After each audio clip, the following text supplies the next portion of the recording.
Buenas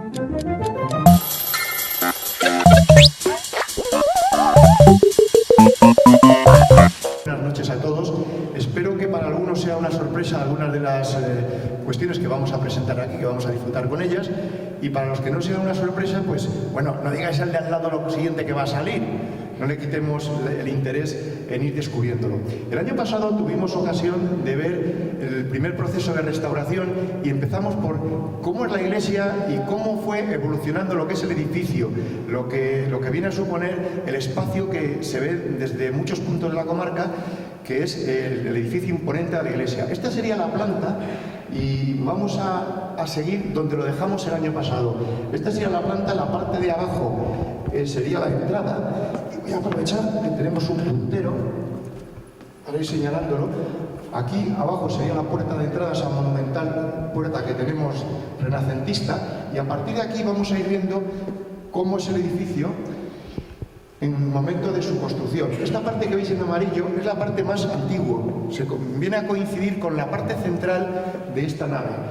Y es románica, de los siglos XI a XIV, no sabemos más. En el libro de fábricas de la iglesia no aparece cuándo pusieron la primera piedra, ni cuándo pusieron la segunda, no aparece nada a ese respecto, puesto que la información más moderna que tenemos es del siglo XV, siglo XVI. Luego, lo que tenemos que hacer es, como vimos el año pasado, es leer las piedras, lo que nos cuentan.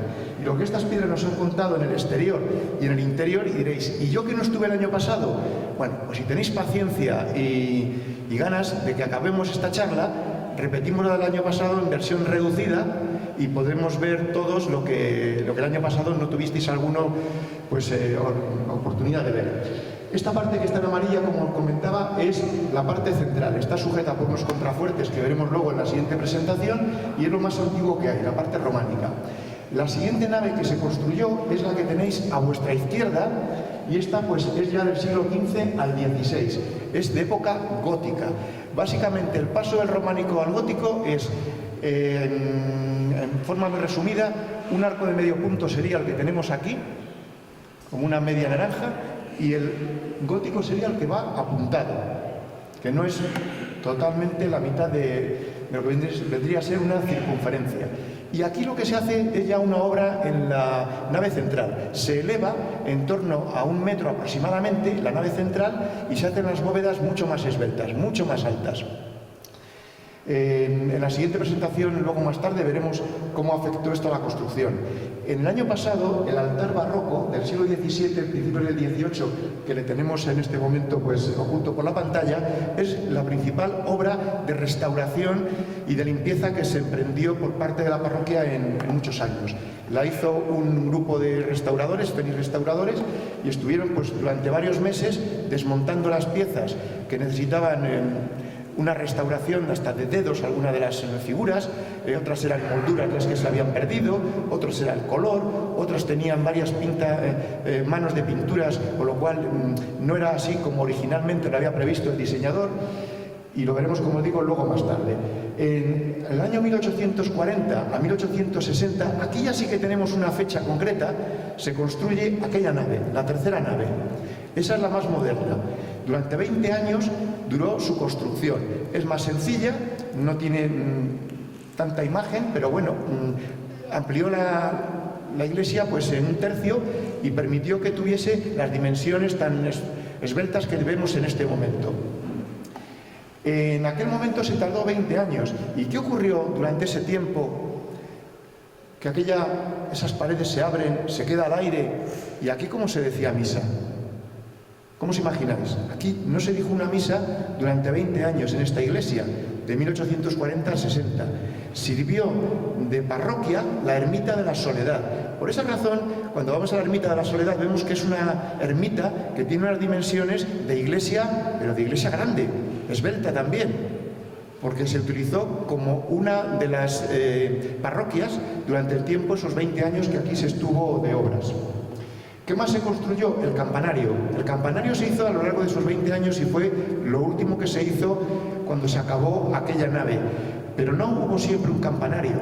Ahí lo que hubo fue una espadaña. Sobre el muro de la nave central, pues había una espadaña, que es una pared más alta con unos agujeros donde van encastradas unas campanas y se entra por la parte de atrás por el tejado. En ocasiones suelen tener un tejadillo para que no se mojen las escaleras y caiga el agua hacia abajo, y en otras ocasiones pues tiene unas trampillas.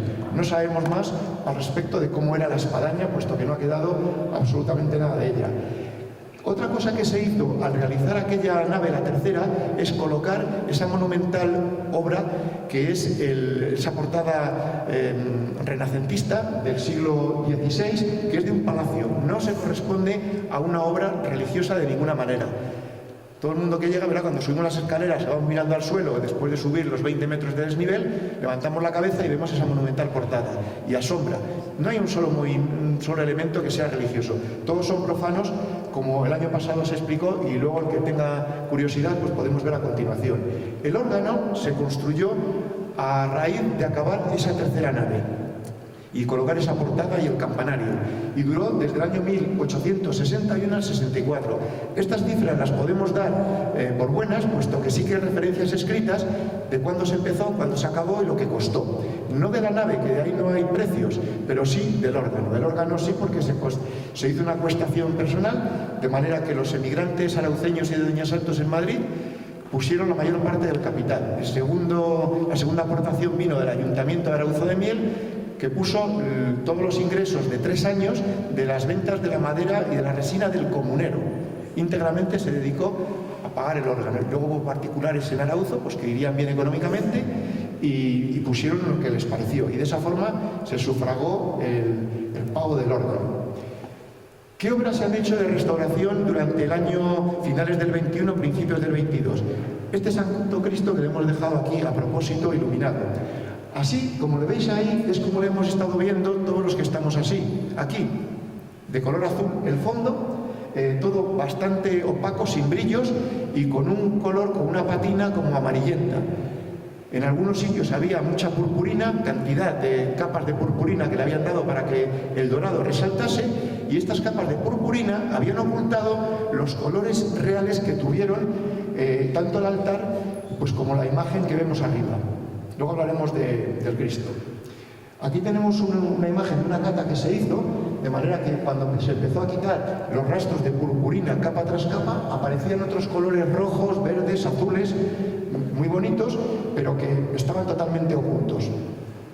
Se hizo una cata en el año pasado, cuando se restauró el altar mayor, que es ese agujerito, ese cuadradito que habéis estado viendo durante todo un año, que dejaba ver algo debajo. Ese algo debajo es todo un lienzo, que es el que podéis apreciar ahí, tan bonito para algunos o tan feo para otros, ya acostumbrados a ver el color azul. Estos colores azules se colocaron básicamente cuando se instauró la devoción hacia la Inmaculada Concepción con colores azules.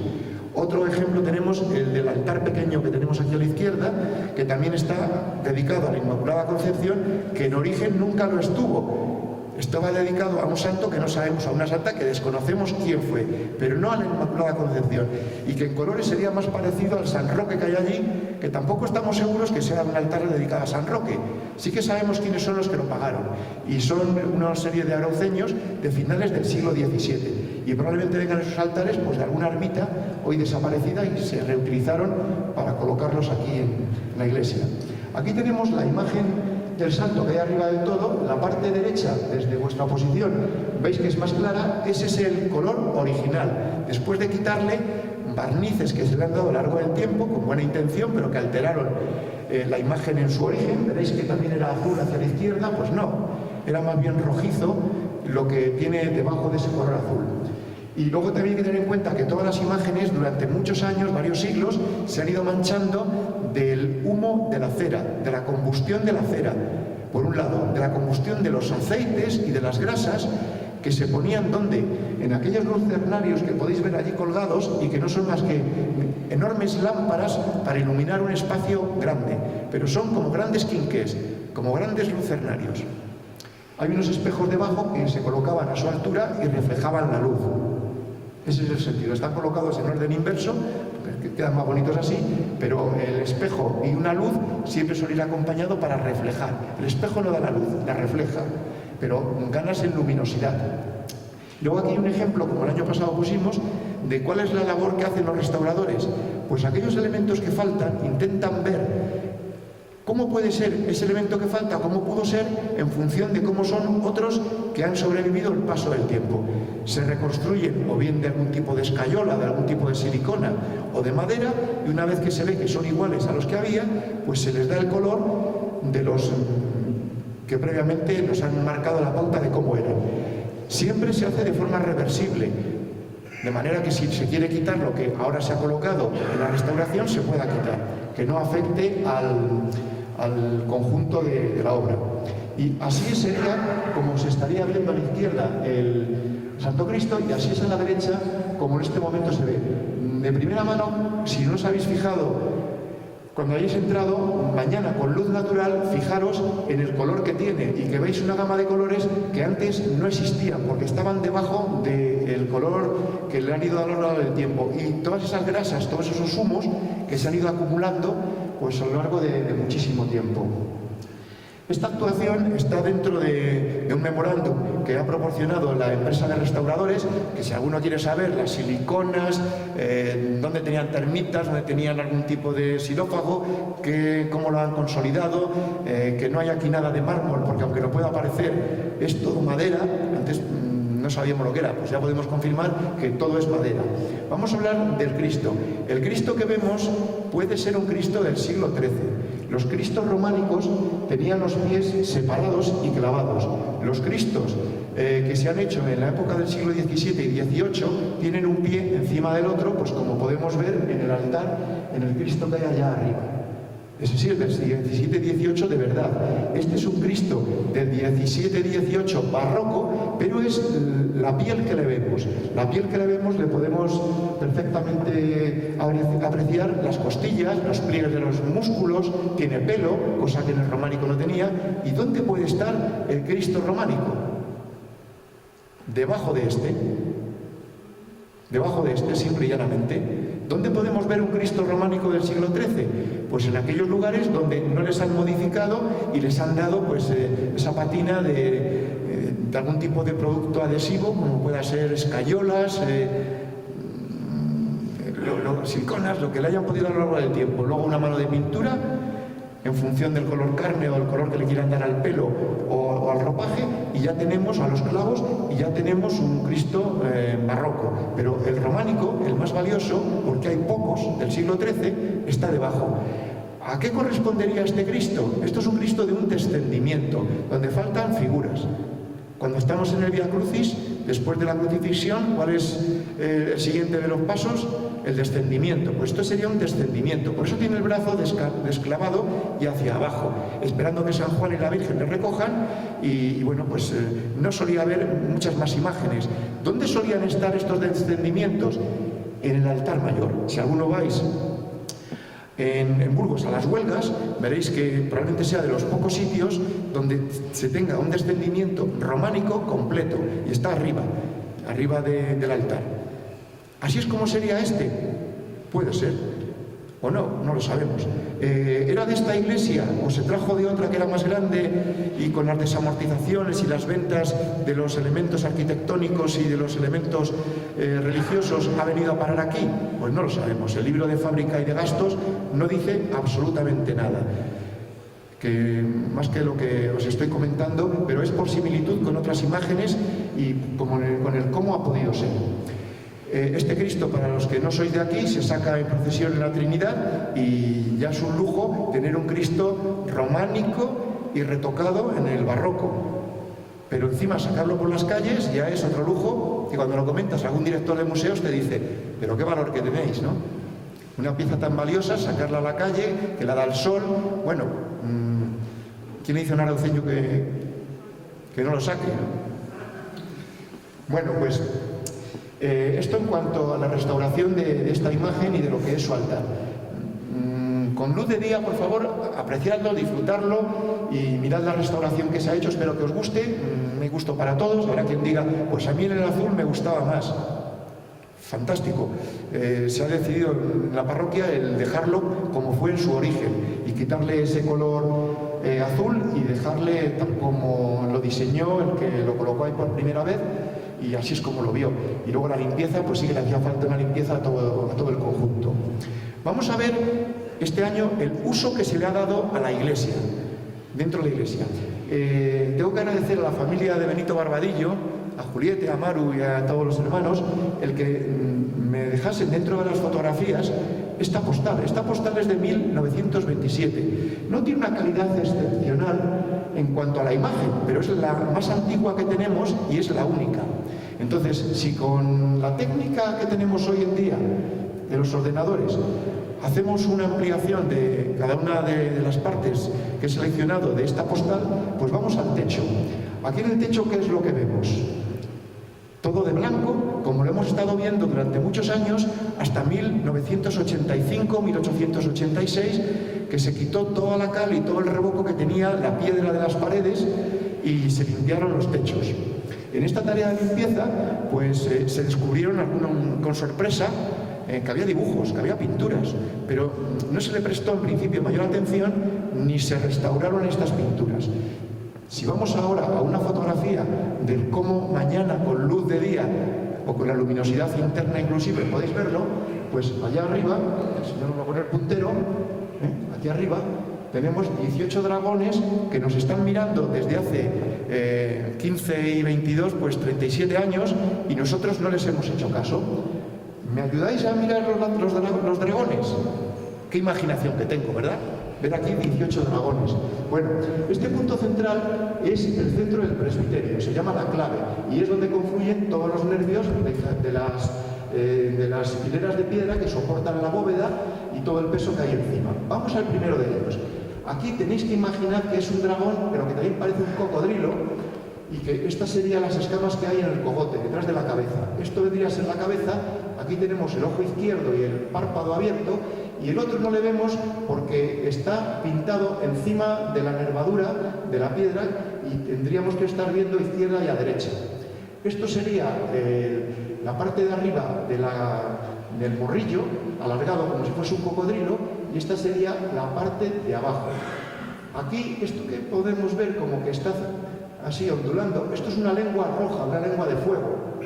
Esto es un pasaje del Apocalipsis, de la Biblia, en el cual el arcángel San Miguel está luchando contra los dragones de fuego. Si vais al Apocalipsis lo podéis leer. Esto es lo que quisieron representar en su momento, cuando en el siglo XV, finales del XIV, en época del gótico, quisieron pintar el que la gente pudiese entender, todos los feligreses, cómo el arcángel San Miguel pues libraba las tinieblas y a la población, a los humanos, de esos dragones demoníacos que pretendían pues llevarte por el camino del mal. Esto lo explicaría mucho mejor Alfredo que yo no soy quien para explicaros el Apocalipsis, pero en dos palabras yo así es como lo he entendido. Bueno, pues hemos visto un dragón aquí, pero es que tenemos en el otro nervio otro dragón por allá. Hay una diferencia entre este, y es que este nervio viene por aquí, que sería, bueno, aquí el puntero, no sé si le veis, sería este que baja por aquí, y hay uno. Vamos a ver ampliados aquí. ¿Veis aquí arriba como que hubiese dos? Ojo, boca, el morrillo hacia arriba, la papada, lo que es la quijada de abajo, y la lengua de fuego. Pero este está con otro que parece que están peleando entre ellos. Entre dos claves, la central y las otras cuatro que hay alrededor, lo que hay son dos dragones. Y estos dos dragones están enfrentados. Vamos a ir a la siguiente. Aquí. Aquí tenemos una ampliación mayor de los dragones y podemos estar viendo la cabeza, el cogote, el ojo, la lengua. Si esto lo colocásemos hacia arriba, podríamos perfectamente intuir que es como una llama que va hacia arriba, de una vela o de un leño que está ardiendo. Pues no, es la lengua de fuego que lanzan estos dragones y contra los que está luchando el arcángel San Miguel. Aquí vemos el que está enfrentado el uno al otro, lengua roja, de izquierda a derecha la cabeza, y aquí tenemos el otro en posición inversa. Aquí se ve la lengua roja un poquito mal, y en algunos casos el artista perfila de negro la parte de abajo que como si le diese la sombra. Aquí, ¿qué es lo que veis? Y aquí un colmillo. Todos los dragones están simbolizados con la lengua de fuego y con dos colmillos arriba y dos colmillos abajo. Que los tuvieron, yo no tengo ninguna duda, que al taparlos con la capa de cal que le dieron y luego al rascarlos, cuando lo limpiaron en el 1985-86, se fue buena parte de los restos de la pintura. Lo que nos ha quedado es la pintura que está impregnada dentro de la roca caliza, puesto que al ser porosa absorbe la humedad, y gracias a eso tenemos parte de las pinturas. Por esta razón parecen pálidas, pero estas pinturas no fueron pálidas en su origen, fueron muy llamativas y muy luminosas. Si nos vamos al lado izquierdo vemos otro. No hay dos dragones que estén ni bien ni mal, todos están bastante dañados. Aquí vemos el cogote, la cabeza, el ojo. No se pueden ver los 18 desde un punto. Te tienes que ir cambiando de posiciones, y a mí una que me encanta es desde el coro, el ver, ver el de los primeros desde el coro, y con un teleobjetivo o con unos prismáticos o con la cámara de fotos estar viéndoles. Es de donde mejor se ve, como el cuerpo que conforma el dragón. Daros cuenta que es piedra y que está como acanalada y que es un cuerpo que tiene 3 dimensiones. La puedes medir, tiene profundidad, tiene anchura, tiene largura. Bueno, pues el artista modeló los dibujos para que se viesen, siempre verás desde cualquier punto un dragón bien, los demás los verás mal, porque no está previsto que vean los 18 bien desde un solo punto. Eso permitía que, habiendo mucha gente en la iglesia, pudiese ver, estuviese en cualquier rincón o en una esquina o allá atrás, que pudiese ver alguno de los dragones bien, y que le imprimiese cierto respeto y miedo, y que ese fervor le viniese hacia él, ¿no? Bueno, pues vamos a ver ahora otra de las curiosidades. Hay unas claves aquí que, fijaos, que no tienen dragones. Aquí no ha aparecido nada cuando se quitó la pintura, pero sin embargo tiene unos elementos arquitectónicos que no sé de qué son, si son de escayola o de qué, que sería esto que veis aquí. Si esto veis que tiene agujeros y que se puede ver a trasluz, bueno, pues resulta que detrás de él se puede estar viendo que hay una pieza redonda, como estas otras que tenemos aquí. ¿Qué es lo que tienen pintado ahí? No tenemos ni idea, porque seguramente que desde el siglo XVI eso se puso encima y probablemente jamás nadie lo haya movido. Si lo ampliamos, podemos ver cómo están sujetas estas piezas, y que esto es reversible y se podría, por curiosidad, quitar alguna simplemente con tirar de este pasador. ¿Veis? Que es como un cerrojo. Se quita este pasador y esta pieza debería de caer en la mano sin más. Si os fijáis aquí donde tengo el puntero, ¿a qué pasa la luz? Pasa por aquí la luz, ¿a qué pasa por aquí? Bueno, pues eso conforma un círculo, que es el redón ese que se está viendo de la clave que está debajo de este adorno. Luego hay más cosas por saber respecto a qué hay ahí debajo, y si tiene pinturas y cómo son.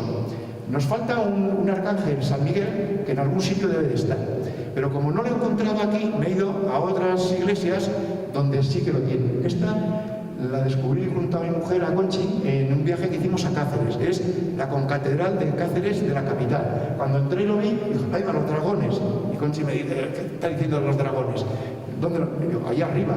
Digo, y están restaurados. Es una auténtica maravilla. Aquí el arcángel le tiene como en estos soles, y aquí pues falta algo, quizás sería otro arcángel el que estaría, pero le tienen aquí. Y aquí, ¿os dais cuenta cómo veis como unas orejas grandes, y aquí como el morrillo en la cabeza y la lengua aquí? Pero este se ve mal, pero hay otros que se ven mejor, depende de dónde esté situado. Pero todos ellos tienen la misma configuración, 2 dientes o más, una cola. Mirad este cómo se ve mejor. ¿Veis ahí la lengua de fuego y se le ve la cabeza completa? Sin embargo, estos otros no se ven. Unos porque se les ha ido la pintura, como estos. Fijaos que en este pues se le ve bien la lengua, los dientes que os decía, como una especie de orejas, pero aquí le falta toda la pintura. En una restauración que ha habido, por humedades o como haya sido, se le ha ido. Pues, no sé, yo me he metido en internet y no he visto más de 25 o 30 iglesias, incluidas todas las catedrales, que puedan decir que tienen del siglo XIV, siglo XV, de época del gótico, tantos dragones representando el Apocalipsis. Lo que ya tenemos en Arauzo, algo curioso. Cuando venga algún visitante, lo digo por Feli y por Dolores, cuando venga en el proyecto Te enseño a mi pueblo, de que no lo tiene la catedral de Burgos. Anda, tienes que ir a Burgos, ver la catedral y venir a Arauzo para ver dragones. Aquí tenemos un ejemplo de un dragón que está muy mal, de esta misma concatedral de Cáceres. Bueno, pues tampoco hayan tenido suerte y han podido conservarlo. Este otro es de una iglesia de Toledo. Este es más antiguo, debió de ser de los primeros que hacían porque recuerda más al románico en los rasgos que al gótico. Está o muy restaurado o han tenido suerte y lo han conservado muy bien. Fijaos que aquí sí que vemos a los animales, pero bueno, esto parece que lo ha pintado un niño, es como muy naif, ¿no? Que es como muy impresionista. Parece que lo hubiesen pintado los pintores del siglo XIX. Pues no, es de principios del gótico. Pues en una iglesia esto está así tan moderno. Luego he ido a otra que está en Valencia. Si alguno tiene curiosidad le digo dónde está y si viaja allí puede verlo in situ. Fijaos que aquí están los dragones. Aquí están muy bien restaurados, tienen como escamas, están todos perfectos. Yo pienso que les habrán restaurado con una restauración muy profunda, que ha distorsionado bastante lo que podría haber, porque que se hayan conservado así de bien es tremendo. Esto pienso que pueda ser de finales del gótico, porque fijaos en los ángeles, qué perfectos, o sea, con las plumas. Es que esto... Así como el anterior era de un gótico muy primitivo, esto es de un gótico muy avanzado que casi está yendo ya buscando el Renacimiento, donde las imágenes eran mucho más depuradas y mucho más bonitas. Bueno, pues sin ir a unos extremos como los que están en estas iglesias, tenemos aquí el de Arauzo y os pongo una foto que no he puesto antes. O sea, tengo fotografiado de diferentes ángulos todo para poderlo ver. He querido reconstruir una, pero no he sido capaz de hacerlo con el Photoshop. Pero bueno, a ver si algún día hay posibilidad de restaurar alguno de ellos y podemos disfrutar de cómo eran. Lo que no he encontrado, por más que he buscado, es el Arcángel San Miguel, que a verlo lo tuvo que haber. ¿Dónde está? Pues estará escondido en algún sitio, pero que lo pusieron es seguro, porque no pudieron tomarse tanta molestia de poner 18 dragones, representar tan fidedignamente el Apocalipsis y que faltase este arcángel. Siguiendo con esta misma postal, que da mucho de sí, vamos a ver aquí el centro de lo que era el altar mayor. A ver si alguno empezáis a recordar, y esto va para los más mayores. Donde he puesto la flecha amarilla, ¿qué es lo que había ahí abajo? Un balconcillo de hierro forjado que separaba lo que es el presbiterio de la zona del resto de la nave, ¿verdad? Bueno, pues en esta época todavía estaba. Aquí a la derecha tenemos el púlpito tal y como estaba en 1927, que ahora este púlpito pues está ya en el campanario, está allí guardado. Aquí en el centro, ¿qué es lo que tenemos? Una lucerna. ¿Veis que está ahí colgada? ¿La veis en el centro? Con una cadena. Bueno, pues estaba colgando, al menos la costumbre en aquella época, era poner una de las lucernas ahí en el medio. ¿Qué más vemos aquí que sea curioso? Que había otro balconcillo en la parte de atrás, justo a la altura de donde está la entrada a la sacristía. Luego hay más elementos, cuadros, que están dentro de la iglesia, pero están colocados ya después de restaurados en otros sitios. Seguimos con esta postal, que da mucho juego. Ahí al entrar, nada más pisar, al entrar esas dos primeras escaleras, cada vez que pisemos, lo que estamos pisando es sobre 3 sepulturas que hay, que eran de los canónigos que hubo aquí, de los párrocos que hubo aquí. Aquí había teniente beneficiado, había clérigos, había 3 o 4 personas en algunos de los casos. Entiendo que uno sería el párroco, que es el que firma los libros, y los otros estarían, entiendo que, no sé, Alfredo, si me corregirás, estarían aprendiendo, les estaría enseñando lo que era... No existían en aquella época los seminarios, entonces entiendo que unos párrocos aprendían estando con otros párrocos. Bueno, pues ahí están las 3 tumbas. Una está en sentido longitudinal, tal y como está el equipo de sonido y el pino aquel de la Virgen de Pinarejos que cayó este invierno, y las otras 2 a izquierda y a derecha. No tienen aparentemente nombre, están partidas por la mitad de forma que se podían levantar en 2 cuerpos y tienen como unas ranuras. Esas ranuras en algunas iglesias las podéis ver y eran pues para poder meter unos ganchos y tirar para arriba y poder levantar las losas con facilidad y enterrar ahí a los sacerdotes. Luego entramos en cuando dejó esto de ser utilizado como punto de sepultura. ¿Esto suena a alguien? Es la única sepultura que tenemos a la vista que está aquí, la de la familia Navas Jimeno. Tiene una argolla que en teoría es para coger y tirar, pero al ser de una sola pieza está partida por la mitad. Esta iglesia dejó de ser cementerio en el año 1830 y el cementerio pasó a ser camposanto, donde ahora lo conocemos, donde la ermita de la Soledad. hubo un real decreto por el cual todos los cementerios que estaban en las iglesias ya por fin se obligó a que se sacasen fuera por temas de salubridad. Una buena parte de las pestes que venían, de las epidemias, provenía pues por la descomposición de los cadáveres que estaban muy próximos a la superficie y eso era antihigiénico, pero nuestros abuelos eso no lo sabían y de alguna forma pues padecieron, sí que intuían que algo tenía que ver el estar aquí, porque lo que hacían era blanquear y darle cal a las paredes y encalar todo, pero eso no era suficiente para desinfectar. Lo que había que hacer era sacar los cadáveres fuera, a un espacio exterior. Esta familia es la familia de Antonio Navas y de Águeda Jimeno. ¿Quiénes eran? Pues eran los abuelos, para mí, de la familia que en el siglo XIX he encontrado más detalles acerca de quiénes fueron sus descendientes. Rafael de Navas fue aquel espía que tuvimos durante la Guerra de la Independencia, que trabajó para el ejército español, pero como arriero, llevando las misivas pues desde La Coruña, que era donde estaba parte del ejército español, hasta Valencia. Y esa fue su tarea durante la Guerra de la Independencia, e impedir que le cogiesen. Entonces el Archivo Histórico Nacional está con bastantes cartas escritas por él, desde puntos que no nos dice dónde está y desde otros que dice Arauzo de Miel. Ya al final de la guerra ya sí que ponía Arauzo de Miel, pero hasta entonces no se comprometía a ponerlo, porque si caían todas estas cartas en manos de los franceses, podían venir a Arauzo y buscarle al señor que las firmaba, al señor Rafael de Navas. Otro, Domingo González. Domingo González, durante el trienio liberal, los que estáis leyendo ahora en los artículos que publico en Tu Voz de Pinares, pues habéis visto que aparece con bastante asiduidad. Bueno, pues fue el alcalde constitucional que estaba en Arauzo de Miel y es el que sacó adelante un plan de reforestación de los cañamares, de la dehesa, de toda la parte de la ventanilla de la fuente que hay allá, y estamos hablando de hace 200 años.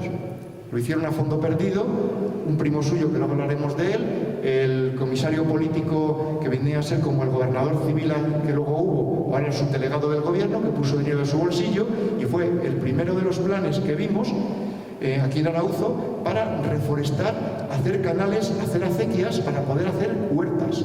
¿Os suena ya lo de los cañamares? Que lo hemos visto con acequias. Bueno, pues ya hace 200 años se creó el primer plan para poder irrigar toda esta zona. Juan Ángel González de Navas, otro primo de los anteriores, este fue un abogado de los Reales Consejos, que es lo que hoy sería el abogado del Estado, que estuvo trabajando en Aranda de Duero.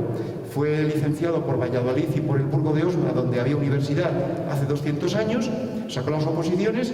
Durante la Guerra de Independencia vino a Arauzo, él no quería colaborar con los franceses que estaban en Aranda de Duero, porque tenían allí guarnición permanentemente. Y aquí fue el enlace entre el ayuntamiento y la Junta Patriótica, que eran a los que iban persiguiendo los franceses porque organizaban la resistencia, las guerrillas, junto al cura Merino.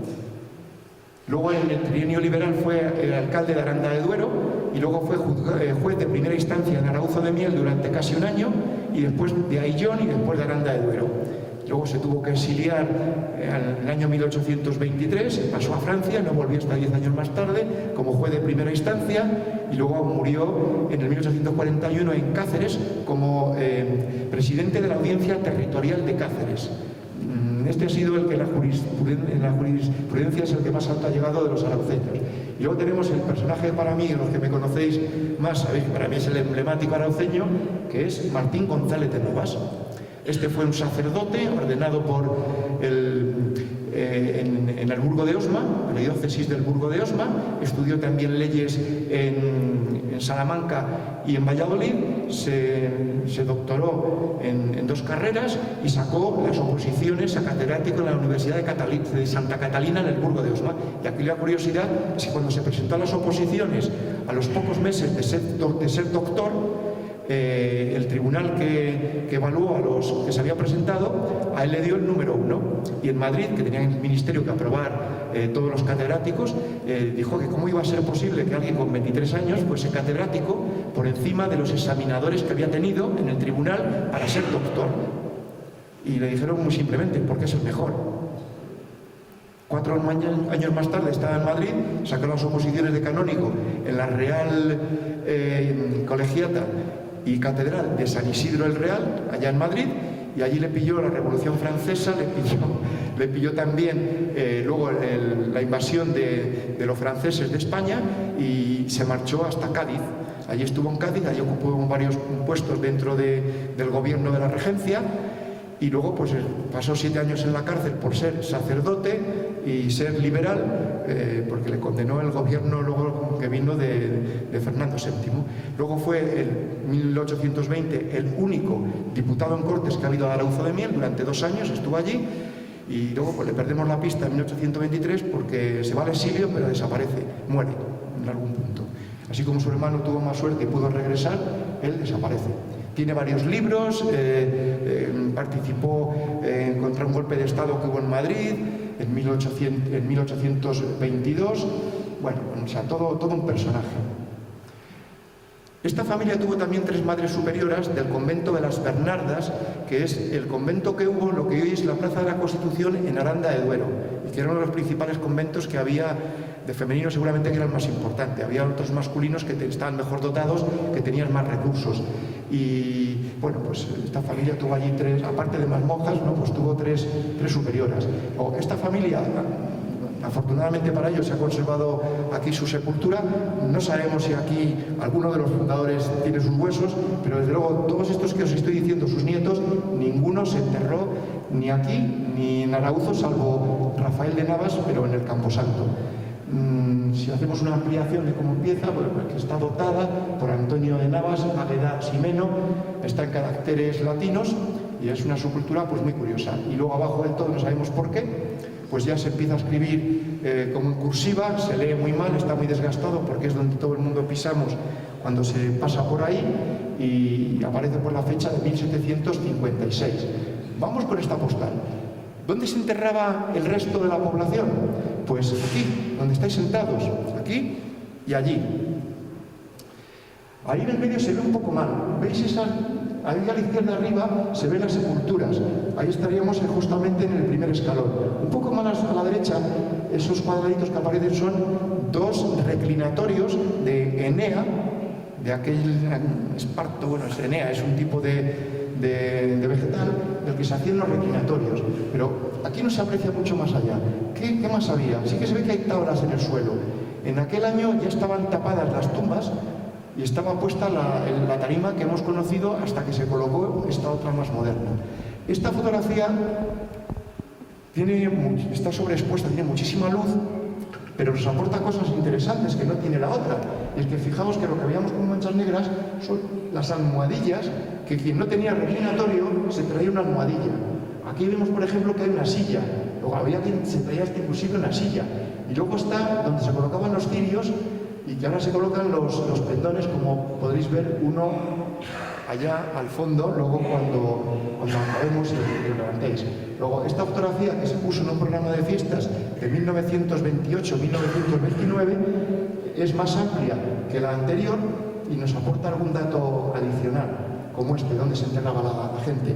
Pero, ¿queréis ver cómo pudo ser los enterramientos antes de que se pusiese la madera? Claro que sí, vamos a intentar verlo. Esta fotografía es de la iglesia de Covaleda, que al menos cuando sacaron la fotografía había todavía reclinatorios, no había banco. Fijaos que aunque está en color, el color es muy tenue, debe de ser una fotografía bastante antigua, y os dais cuenta como en el suelo hay unas losas longitudinales muy pegaditas una a otra, porque para aprovechar el espacio lo que hacían era marcar como unos cajones de mampostería y hacían de paredes de separación de un nicho y de otro, luego lo tapaban con arena.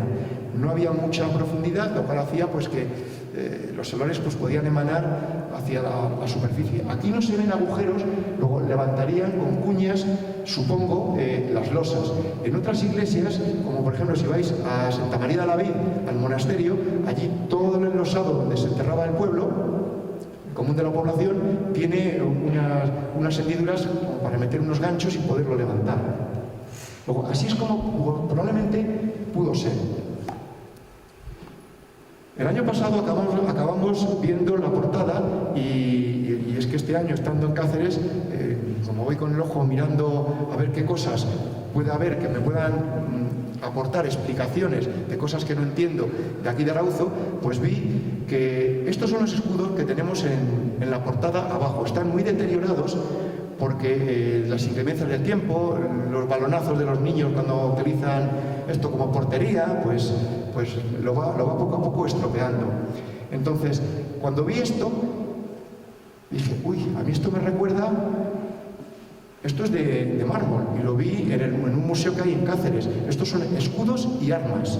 Escudos y armas que explicadas son de época romana. Esto que hay aquí son lo que llaman los líctores, que son como unas varillas con unas puntitas que las ataban con unos cordones o unos lazos. Es exactamente, ni más ni menos, representa las curias que había en Roma, grupos militares, y digo, anda, pero si esto es lo que tiene uno de los símbolos de la Guardia Civil. Uno de los símbolos es precisamente los líctores, esto que hay aquí. Estos son falcatas, que eran las espadas que había previo a la llegada de los romanos, la de los celtíberos. Esto sería el látigo de azotar, que se utiliza en Semana Santa para azotar en la Pasión. Bueno, pues vas viendo que esto tiene su explicación. Entonces dije, bueno, ¿y cuántos habrá? Pues aquí había un cartelito abajo y espero que ahora Dolores diga, eso no es verdad. En España conocemos tan solo 5 piezas de estas, incluidas la de Coria, que es donde lo fotografié, que responderían a esta tipología escultórica. En Clunia, dice, Coruña del Conde, Dolores, mentira, es Peñalba de Castro. Ya llamé al obispo y no me recibió para decirle que lo corrigiese. A ver si tú tienes más suerte. Otro que hay en Mérida, otro en Sofuentes, Zaragoza y otro en San Esteban de Gormaz. Y allí tienen lo bueno, que es que además te ponen la explicación de cada una de las piezas. Como está en mármol y está muy bien labrado, y aunque le falta un trozo arriba, han podido identificar cada una de las piezas. Cosa que nosotros, pues lamentablemente, no lo podemos hacer porque está muy deteriorado.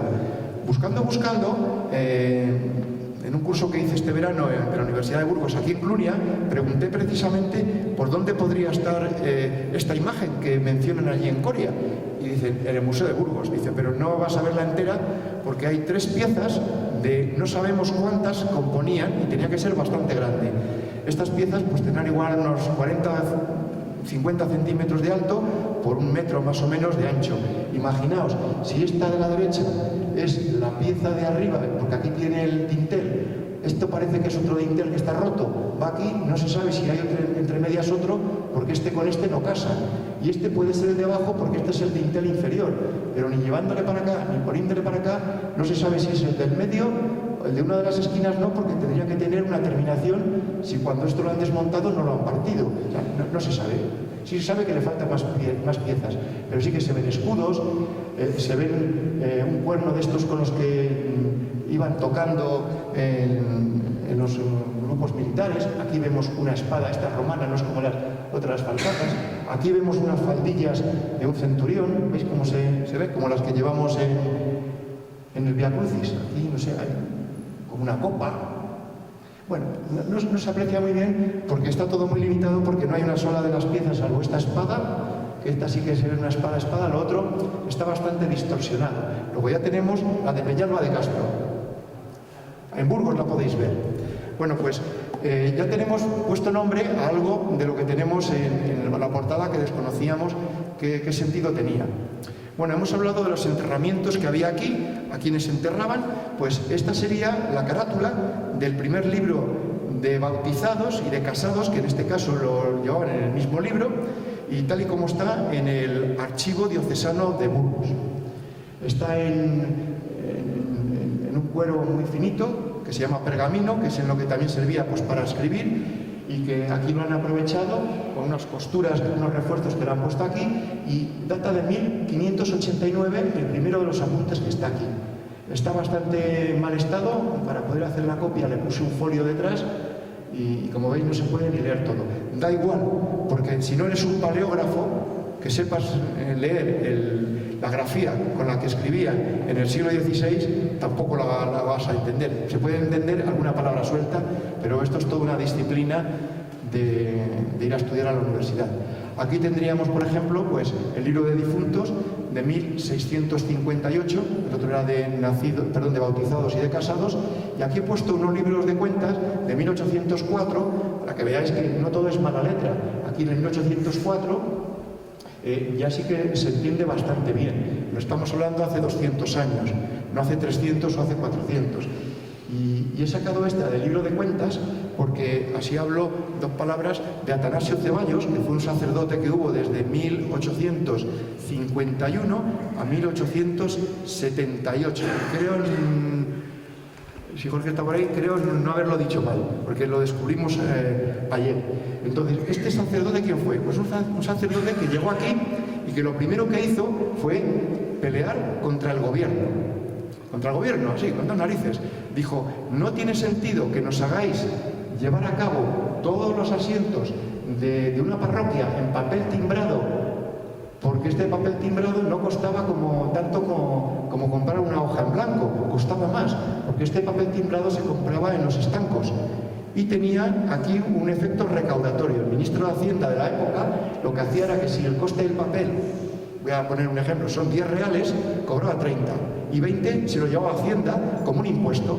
Y este señor lo que hizo fue mandar al obispado de Osma una carta que no la hemos conservado, pero que sí que la menciona en una carta que envía a un periódico que afortunadamente se la publicó. Y dice, pero ¿cómo quieren ustedes que compremos un libro que puede tener 50 o 100 páginas, que cuesta tantos reales, para una parroquia donde a lo mejor no hay más que 6 o 7 fallecidos en cada año, o 6 o 7 o menos bautizados en cada año? Gastarnos dinero en comprar todo un libro para no usar más que un par de páginas es arruinar la parroquia. O sea, se lo digo así. ¿Ya? No tuvo mucho efecto y tuvieron que seguir haciendo ya de ahí en adelante en papel timbrado. Sí que luego vinieron unos libros que no eran papel timbrado, pero eso ya sería en el siglo XX. Pero en el siglo XIX realmente el Estado recaudaba pues por todas las partidas de los libros que tenían en la parroquia. Y este sello, cuando lo veáis en algún documento, en el ayuntamiento hay muchos, pero bueno, el ayuntamiento tenía papeles oficiales, certificados, que le ibas a pedir de una propiedad o lo que fuese, y bueno, pues pagabas el gasto del papel, pagando un impuesto también al Estado. Algún día a lo mejor hacemos una exposición con estos libros, todo dependerá pues que pidamos autorización y nos lo podamos traer durante el tiempo. Bueno, pues esta sería la parte que os he preparado para hoy. Simplemente pues daros las gracias por vuestro interés y esperemos pues que se sigan restaurando más elementos de la iglesia, que se pueda ir apuntalando aquello que sea más urgente, porque como todos los edificios requiere un mantenimiento y al final pues lo que no se mantiene se hunde, como hemos podido ver en muchas casas y en edificios religiosos. Y muchas gracias por vuestra atención.